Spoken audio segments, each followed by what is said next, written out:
সচিবালয়ের স্বরাষ্ট্র মন্ত্রণালয়ের সভাকক্ষে বৈঠক করেছে আইন শৃঙ্খলা সংক্রান্ত কোর কমিটি।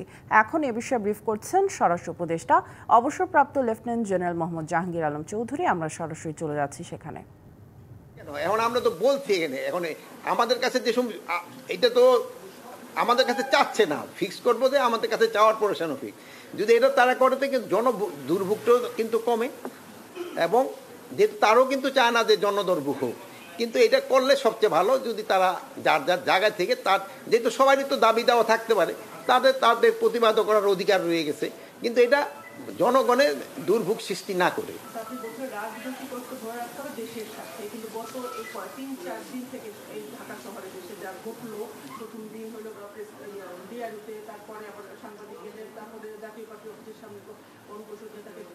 সবকিছু মিলে এই কয়েকদিন রাজনৈতিক স্থিরতা যে আইন শৃঙ্খলা বাহিনী হলো, সেক্ষেত্রে আপনি মনে করছেন কিনা যে নির্বাচন বানচাল করার জন্য হতে পারে, বা এই আইন শৃঙ্খলা বাহিনী আপনি আসলে নির্বাচনে কতটা?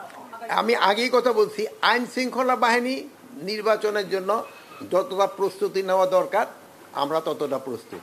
আমরা 7 তারিখে না একটা ট্রেনিং, আমরা 7 তারিখে উদ্বোধন এটা করতেছি, যেটা ফর্মালি হয়তো আপনাদেরও দাওয়াত দেওয়া হবে।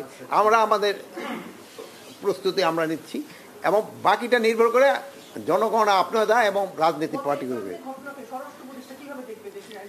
এখন হলো কি, যেমন ধরেন গতকাল আপনারা হয়তো পাইছেন কিনা, চিটাগাঁও কিন্তু গতকাল রাত্রে একটা ঘটনা ঘটে গেছে। এখন এইটুকুলি ঘটে যাচ্ছে, বাট এইগুলি যেন जेनेक्स से शिफ्ट करो, लाइफ के लिफ्ट करो।